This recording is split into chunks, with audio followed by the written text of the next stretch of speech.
राहुल गांधी देश के अगले प्रधानमंत्री हैं। राहुल गांधी इस देश का भविष्य हैं। राहुल गांधी की पद यात्रा से प्रधानमंत्री जी से लेकर मुख्यमंत्री मध्य प्रदेश के सब इतनी बुरी तरह घबरा गए। आज गांधी परिवार का इतिहास आप उठाकर देखेंगे तो इंदिरा जी ने क्या दिया? इंदिरा जी ने गरीबी हटाओ का नारा दिया, 2 शब्द ने इस देश की गरीबी हटाई। राजीव जी ने क्या कहा? कंप्यूटर क्रांति। आज हम और आप ये कंप्यूटर क्रांति में आधुनिक भारत में सुदृढ़ भारत का निर्माण किया। नफरत हारी, मोहब्बत जीती।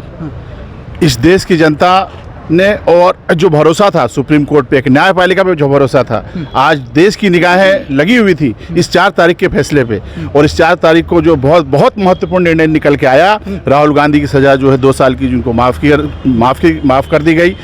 ये बहुत बड़ी मोहब्बत की जो दुकान हम लोग लेके चले थे, हमारी मोहब्बत की जीत हुई है और नफरत की हार हुई है। राहुल गांधी हमारे देश के प्रधानमंत्री है। He will become a prime minister of India और भारत की संभावनाओं के प्रतीक हैं। नरेंद्र मोदी जी खुद हताश हैं और निराश हैं। कर्नाटका के परिणाम ने उसमें शुभ संकेत दे दिया। कर्नाटका ने बता दिया कि किस तरीके से परिणाम आ रहे हैं। सुप्रीम कोर्ट ने राहुल गांधी को बड़ी राहत दे दी है और जो मोदी सरनेम में 2 साल की सजा हुई थी राहुल गांधी की, उस सजा को रद्द कर दिया गया है। उसके बाद से ही देश के अंदर जश्न का माहौल है। खास करके कांग्रेस पार्टी के कार्यकर्ता और नेता तमाम चौराहे पर ढोल नगाड़े से जश्न मना रहे हैं, लोगों को मिठाई खिला रहे हैं और कह रहे हैं कि राहुल गांधी जी फिर दोबारा संसद भवन में आएंगे और जनता की आवाज फिर संसद भवन में गूंजेगी। हमारे साथ तमाम लोग हैं, इनसे बात करेंगे। सर, आखिर राहुल गांधी जी को सुप्रीम कोर्ट से राहत मिली है, इसको कैसे देखते हैं आप? देखिए, ये प्रजातंत्र के पवित्र भाव का फैसला है। प्रजातंत्र का गला घोटने की कोशिश जो सत्तारूढ़ पार्टी ने की, ये उसके विरुद्ध शंखनाद है। ये अकेले व्यक्तिशः राहुल गांधी की ही जीत नहीं है। ये देश में प्रजातंत्र का रक्षार्थ जो समर्पित है, भारत का आम नागरिक, भारत का बाशिंदा, ये उसकी जीत है। और इस बात का प्रतीक है कि अभी भी एक घने अंधकार के बाद भी एक उजाले की रोशनी है और वो रोशनी है हमारा सर्वोच्च न्यायालय। क्योंकि जिस तरीके से आप मानते हैं कि दम घोटा गया था और देश के प्रखर नेता भारत की संभावनाओं और देश के भावी प्रधानमंत्री को रोकने की जिन लोगों ने कोशिश की थी, ये उनके मुंह पर करारा तमाचा है। और आने वाले समय में, भविष्य में, ये इस बात का शुभ संकेत है कि सत्य प्रताड़ित हो सकता है लेकिन पराजित नहीं होता। और इस बात का ये घोषक है कि प्रजातंत्र अमर रहेगा। लेकिन भाजपा के लोग भी कह रहे थे कि राहुल गांधी ओबीसी समाज का अपमान किए हैं। देखिए, आप किस तरीके की बात कर रहे हैं? कौन सा अपमान किया है? मैं स्वयं ओबीसी का हूँ। ओबीसी के मामले में जानते हैं क्या भारतीय जनता पार्टी के लोग ओबीसी क्या होता है और ओबीसी के बारे में क्या कहा? मैं प्रतिनिधित्व करने को तैयार हूँ, डिबेट कर लीजिए आप। क्या अपमान किया ओबीसी का? एक व्यक्ति जो अपराधी है, मैं व्याख्या कर रहा हूँ, एक व्यक्ति जो अपराधी है वो किसी ना किसी समाज का तो होगा। उसका मतलब एक अपराधी है, चोर है, डकैत है, सटोरिया है, भाई वो चोर है, डकैत है, लेकिन कुछ नहीं, वो तो ओबीसी का है, वो इस वर्ग का है। तो क्या संपूर्ण वर्ग का प्रतिनिधित्व करता है क्या व्यक्ति? क्या वो मेरा भी प्रतिनिधित्व करेगा यदि वो अपराधी किस्म का व्यक्ति है? तो ये ओबीसी का बहाना करके भारतीय जनता पार्टी ने इस तरीके के जो षड्यंत्र रच रहे हैं। और एक बात मैं आपको बता देता हूँ कि देश में ये दुर्भाग्य शुरू कर दिया इन लोगों ने कि जो भारतीय जनता पार्टी के अगेंस्ट बोलता है उसको कहते हैं देशद्रोही। जो भारतीय जनता पार्टी के खिलाफ की बात करता है वो बोले देश का अपमान कर दिया। जो भारतीय जनता पार्टी मध्य प्रदेश सरकार के खिलाफ बोलता है बोले मध्य प्रदेश सरकार के खिलाफ बात कर दी। तो ये प्रजातंत्र के दुर्भाग्य को दूर करने का एक पहला, जिसको हम तो कहते हैं कि पहला एक घन तमस में ये पहला उजाला है और आने वाले समय में और अच्छा होगा। तो क्या लग रहा है 2024 में राहुल गांधी मोदी जी को टक्कर दे पाएंगे? टक्कर की बात क्या कर रहे हैं आप? निसंदेह राहुल गांधी हमारे देश के प्रधानमंत्री है।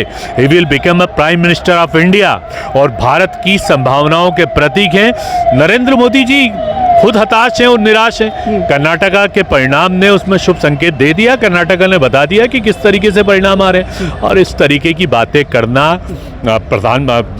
गांधी परिवार के बारे में लांछन करना, गांधी परिवार के बारे में कह रहे हैं कि भाजपा के लोग प्रधानमंत्री का वैकेंसी ही खाली नहीं है 2024 में, सपना देख रहे हैं कांग्रेसी लोग।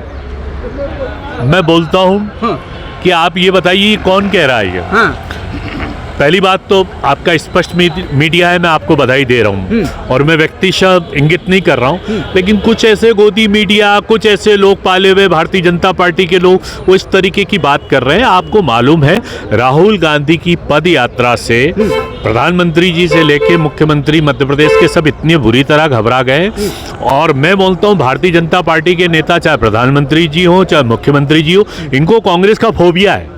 फोबिया का अर्थ ये होता है सुबह उठते हैं कांग्रेस कांग्रेस कांग्रेस कांग्रेस, रात को सोते हैं कांग्रेस कांग्रेस। इनके क्या क्रिएशन, इनका क्या विजन है, इनकी क्या दृष्टि है इस देश के प्रति, इनकी कोई दृष्टि नजर आती है? जिस देश को गर्त में रसातल में डाल दिया, महंगाई, बेरोजगारी, वैमनस्यता, अत्याचार, एक संप्रदाय दूसरे संप्रदाय के प्रति नफरत की भावना पैदा, ये हमारा देश। हमारा देश फूलों का गुलदस्ता है, महक है, ये पत्तियां हैं, हरी पत्तियां हैं तो गुलाब है, तो नारंगी फूल भी हैं, सफ़ेद फूल भी हैं, ये सब धर्मों के प्रतीक है। जब प्रकृति ने हमारे साथ अन्याय नहीं किया, ये कौन से होते हैं कि एक ही तरीके का बोए और कहें कि इस देश के अंदर एक ही चले? जब प्रकृति किसी के साथ अन्याय नहीं करती। इन्होंने क्या किया? एक प्रश्न हमेशा उत्पन्न होकर आता है, दो भारत को दो भागों में विभाजित किया जाना चाहिए, 2014 के पहले का भारत और 2014 के बाद का भारत। 2014 के पहले का भारत क्या था? प्रेम था, इखलाक थी, मोहब्बत था, पैगाम था, एक दूसरे के प्रति इंसानियत थी। आज क्या है? नफरत के बीज हैं। आज समाज को समाज से दूर करने की कोशिश है, बेरोजगारी है, भ्रष्टाचार है, बेईमानी है। घोटालों की बात करते हैं, एक राफेल का घोटाला 45,000 करोड़ का, यदि नरेंद्र मोदी उसका हिसाब दे दे तो हो जाए। तो अब जनता देख रही है। तो क्या लग रहा है कि आपके राज्य में भी आने वाले समय मध्य प्रदेश में इलेक्शन है, क्या लग रहा है 18 साल का जो लंबा सफर है भाजपा का, मजबूत मोदी जी का गढ़, भाजपा गढ़, कांग्रेस हिला पाएगी 2023 में आने वाले चुनाव में? देखिए, अब हिलाने की बात तो नहीं है, मैं भावनाओं के अतिरेक में नहीं कह रहा हूँ। I am not a very over confident, लेकिन मैं विश्वास के साथ कहता हूँ कि हम गवर्नमेंट बनाने जा रहे हैं। 150 से ज़्यादा हमारी सीटें आएंगी। भारतीय जनता पार्टी 2018 में चुनाव हारी थी, 2023 में हारी थी। हम आज भी भारतीय जनता पार्टी को जीत की पार्टी नहीं मानते हैं। खरीद फरोख्त करके सरकार बनाई थी, प्रजातंत्र ने, मध्य प्रदेश की जनता ने उनको नकार दिया था, वो 100 के आसपास सिमट गए थे। कांग्रेस ने सरकार बनाई थी, खरीद फरोख्त हो गई, तो वो अलग बात है। 2023 में हमारी गवर्नमेंट बन रही है और कांग्रेस सत्तारूढ़ हो रही है, कमलनाथ जी मुख्यमंत्री बन रहे हैं। लेकिन भाजपा तो कह रही है अब की बार भाजपा सरकार 150-200 पार। देखिए, इनको ये गलतफहमी कई बार हुई है। इससे पहले भी भारतीय जनता पार्टी को फील गुड हुआ था। क्या कहा था? अब की बार 200 पार, 100 में अटक गए। इनको फील गुड होता रहता। अटल बिहारी वाजपेयी जी को फील गुड हुआ था। भारतीय जनता पार्टी हमेशा उसमें रहती है, भ्रम की स्थिति में रहती है। तो इनके भ्रम को पाले रखे, अच्छा है। देश का प्रजातंत्र सुरक्षित है। कांग्रेस इस देश की आत्मा है, कांग्रेस भारत माता की आत्मा है। जिस तरह भारत माता का आंचल है, जो सब अपने समुदाय के लोगों को एक साथ एक गले लगाकर मिलती है, उसी तरह कांग्रेस का स्वभाव है। कांग्रेस का स्वभाव भारत माता का स्वभाव है। सब जाति धर्म के प्रति एक निष्ठा है, प्रेम है। और ये देश, ये वो देश है जहाँ शांति की पूजा होती है, जहाँ हिंसा की पूजा होती है, जहाँ नैतिकता और प्रेम की पूजा होती है। यहाँ नफ़रत की दीवारें नहीं चल सकती, यहाँ नफ़रत की आंधी नहीं चल सकती। नफ़रत के कांटे और बीज बोने वाले तबाह हो गए, पहले भी आए थे, समाप्त हो गए, ये भी है, ये भी चले जाएंगे। लेकिन सर, आप इतनी कांग्रेस की बात कर रहे हैं कि भारत माँ की आत्मा है कांग्रेस, कांग्रेस सबको साथ लेकर चलने की बात करती है, और भाजपा कह रही है कि आने वाले समय में कांग्रेस ही भारत से गायब हो जाएगा, कांग्रेस मुक्त बन जाएगा। पहले भी इन लोगों ने कहा था। इनको इसी तरीके का कई बार फील गुड हुआ है। और फिर यदि इनको इतना डर, फिर फोबिया क्यों? प्रधानमंत्री जी प्राचीर से भाषण देते हैं, 90 मिनट के भाषण में 35 मिनट वो कांग्रेस को और विपक्ष को कोसते हैं, 15 मिनट गांधी परिवार पे बोलते हैं। तो इतना हमसे डर क्यों? अरे भाई, हमसे इतना डर क्यों लगता है? सुबह उठते हैं राहुल गांधी, शाम को उठते हैं सोनिया गांधी, प्रियंका गांधी। अरे भाई, आपके पास अपनी क्रिएशन हो, आपके पास इतना भय नहीं हो, तो क्यों कांग्रेस का नाम लेते हो? कांग्रेस कांग्रेस, ये दुर्भाग्य है इस देश का। कभी सर आपने, मैं तो, आप विद्वान है, आप पत्रकार हैं चूँकि विद्वान है, कभी आपने नेहरू को पढ़ा? नेहरू के प्राचीर के भाषणों को पढ़ा? इंदिरा जी का प्राचीर जो लाल किले पे भाषण हुआ उनको सुना? राजीव जी की दृष्टि को सुना? क्या बोला उन्होंने? उनका एक एक शब्द इस देश की किताब की मानिंद बनता है, दस्तावेज हो जाता है, एक पवित्र किताब हो जाता है, गीता कुरान बाइबल हो जाता है, गुरु ग्रंथ साहिब हो जाता है। ऐसा बोलते थे प्राचीर। ये प्राचीर पे खड़े होते हैं प्रधानमंत्री, दिए जा रहे हैं, दिए गांधी परिवार कांग्रेस। अरे भाई, देश के प्रति विजन पैदा करो। भुखमरी शुरू हो गई है देश के अंदर, बेरोजगारी शुरू हो गई है, नकली जीडीपी प्रस्तुत कर रहे हैं, 2.5 गुना आंकड़ों की बाजीगरी खेल रहे हैं। आम आदमी गरीब है, मैं गरीब हूँ, आप गरीब हैं, हम सब गरीब हैं। कौन गरीब नहीं है बताइए देश के अंदर? क्या हमें मिल रहा है? सुकून है, शांति है? एक आम आदमी के अंदर की बेचारगी को महसूस करो। चलिए, आखिरी सवाल एक बार और लेना चाहेंगे आपसे, थोड़ी सी ले लेते हैं एक सवाल। राहुल गांधी जी को जो 2 साल की सजा थी खत्म कर दी गई है सुप्रीम कोर्ट के द्वारा, कैसे देखते हैं इस चीज को? ये भारत की जनता इसको बहुत बड़ी न्याय की जीत देख रहा है। हाँ। और इंसाफ की दी जाए, इससे न्याय का सम्मान बना है। अदालतों पर जनता को भरोसा हुआ है कि दूध का दूध पानी का पानी निकल सकता है। कोई कितना भी किसी को लकड़ी का गुटके को डूबो दे, लेकिन वो आदमी संतुष्ट हो जाता है कि ये डूब गया, लेकिन भगवान उसको थोड़ी देर के बाद में जब ऊपर लाता है तब उसकी पोल खुल जाती है। इनके मुंह में एक तमाचा पड़ा है जनता का।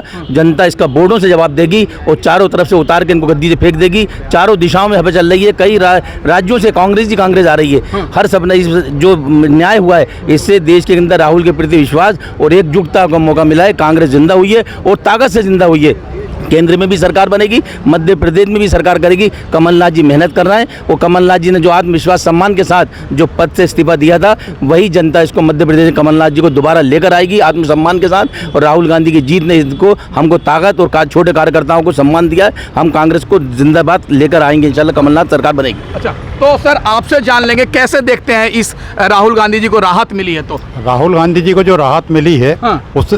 उससे अब और आगे बढ़ने का मौका मिलेगा। अभी तक तो इन्होंने उनको लगा के हटा दिया था कि वो कुछ बोल ना पाए, कुछ कर ना पाए, उनको सदन से ही बाहर कर दिया था। अच्छा। उनका मकान भी खाली करा लिया उन्होंने। ये सब इस तरीके की हरकत नहीं करनी चाहिए। अच्छा, तो सर आप कैसे देखते हैं इस घटनाक्रम को? ये जो बदले की भावना से इन्होंने काम किया था, जो उसको कॉन्फिडेंस में लेके कोर्ट को इन्होंने गलत फैसला करवाया था, वो अब उनके सामने आ गया है। और राहुल गांधी की जीत हुई है। उसके साथ साथ जो एक एटमॉस्फेयर जो ये बिगाड़ना चाहते थे, उसके मुंह पे इनके तमाचा पड़ा है। अच्छा, आप सर कैसे देखते हैं इस घटना को? नफरत हारी, हाँ। मोहब्बत जीती। इस देश की जनता ने और जो भरोसा था सुप्रीम कोर्ट पे, एक न्यायपालिका पे जो भरोसा था, आज देश की निगाहें लगी हुई थी इस 4 तारीख के फैसले पे। और इस 4 तारीख को जो बहुत बहुत महत्वपूर्ण निर्णय निकल के आया, राहुल गांधी की सजा जो है 2 साल की, जिनको माफ़ कर दी गई। ये बहुत बड़ी मोहब्बत की जो दुकान हम लोग लेके चले थे, हमारी मोहब्बत की जीत हुई है और नफरत की हार हुई है। अच्छा सर, लेकिन 543 संसद भवन में सांसद हैं और एक राहुल गांधी के संसद भवन में आने से क्या होगा? इतना खुशियां मना रहे हैं आप लोग। राहुल गांधी देश का नेतृत्व हैं, राहुल गांधी देश का विचार हैं, राहुल गांधी देश के अगले प्रधानमंत्री हैं, राहुल गांधी इस देश का भविष्य हैं। मैं बहुत बड़ी बात कह रहा हूँ, देश की संभावना है। आज गांधी परिवार का इतिहास आप उठाकर देखेंगे तो इंदिरा जी ने क्या दिया? इंदिरा जी ने गरीबी हटाओ का नारा दिया, 2 शब्द ने इस देश की गरीबी हटाई। राजीव जी ने क्या कहा? कंप्यूटर क्रांति। आज हम और आप ये कंप्यूटर क्रांति में आधुनिक भारत में सुदृढ़ भारत का निर्माण किया।